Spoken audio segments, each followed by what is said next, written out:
Hi there, it's Christine, and today I have a layout share for you of different stitched layouts that I've done. I tried to pull out a variety of techniques and interesting ones to look at. It's certainly not all of them, but give you a good variety here. And I'm also going to try and link you up to the original blog posts on these as I can. Maybe not for all of them, but I will as many as I can. So first up, I've got this one, which you can see has a cut file background. And then I added a sunshine circle, and then I just stitched the rays and made it a huge part of the layout. And I love, generally when I stitch, it's a really big part of the layout.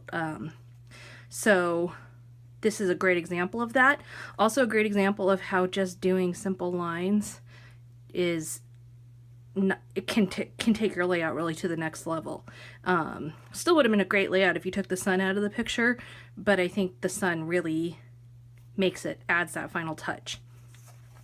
Okay, so the next one, this one's more simple, but I wanted to show you the other day in the video on the first one, I showed you just doing a cross stitch. So this is a perfect example of how you can use it to really accent your layout. And check it out.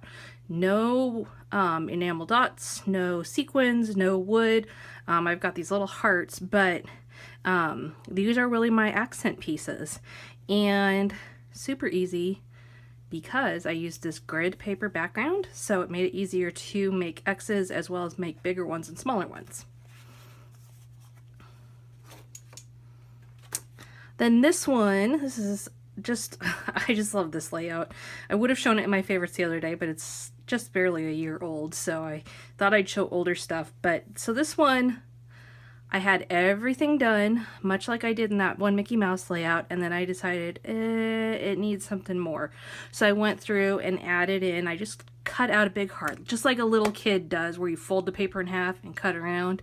I did it that way, and then just put it over and then made sure not to overlap the pictures and added in some red stitching. This one is another example of a really simple way to add, and this one is the fastest way you can do it because these are, you can see, they're not multiple stitches, they're just one big long back stitch and just explode out from the layout. So really simple. Again, no measuring or anything, just figured out, okay, I think I want to go that far there, and I want to go that far there, and that far, and just did that. And then I added some little details to them, but not a lot. So that's a really simple, quick way to add extra detail there.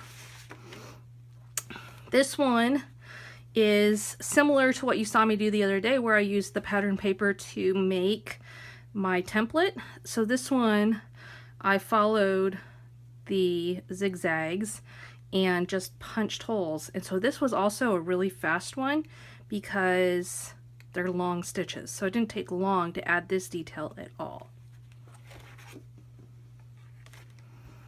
This one did take a long time. So this one, what I did is I cut out 3 of these Christmas trees, and I went through and I traced them with my paper piercer, made holes, and then I stitched different ways for them. So here, obviously, I've got the cross stitch. Here's just a back stitch. And then here I've got a back stitch, but I do it horizontally and I do it vertically. And that was just, it took a while, and it took some planning to figure out, okay, how can I make each of these look different? But I was really tremendously happy with the result. This one, there is actually a process video for it, so I will link you to that down below. This one is another of my all-time favorites, but since I knew I was going to use it today, I didn't want to show it to you the other day. Same idea. I made a sunshine with rays coming out of it. It's smaller, but that's because the whole layout was kind of taken up by this scene. The one thing that I did do a little different here is that I used a circle die cut from an ephemera pack that says spring, and so that changed it up a little bit. Again, I think that the whole layout would have been fine if you can picture it without that, but I think that last little detail really added something special. And then this one, I pulled this one out thinking I hadn't shown you a heart stitched already, but I did.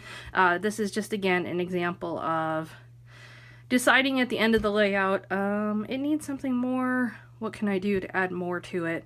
And deciding to add in a heart and stitching all the way around it. So now that's all the traditional stitched ones. Let's go to some string art ones. So here's the first one. This one, obviously I did this in advance, and I started off with just a heart that I traced, and then I did a string art background. And you can see here I filled it in with some little accent pieces, and it covers up quite a bit of the string art, but not so much that it isn't obvious that it's there. And I think if the string art wasn't there, that background would be a little more dull, so it adds to it in that respect. This one I also did string art on, and I also did it in advance. And what I did is I did it so that it was part of it, tied into the frame. So underneath this frame I've got little holes, and I just did a really simple, big, not tight string art on that one. And again, just add something interesting to the background there without being overwhelming. This one is really busy and fun. It's not my favorite of all of them, but a lot of people liked it on Pinterest and stuff, so that means something, you know, and not every single time you do the technique can it be your favorite. What I did is I used multiple colors, and I think that's why it's not my favorite. But this was his first day of 5th grade layout, so I traced the 5, and then I did the outside stitching, and then I filled it in with different colors in there. And that's just an idea for you. I don't have any other letters or numbers to show you today, and so I thought it would be good to show you how you could incorporate it in that way, using whatever the first day of school or their age or monogram or all those things. So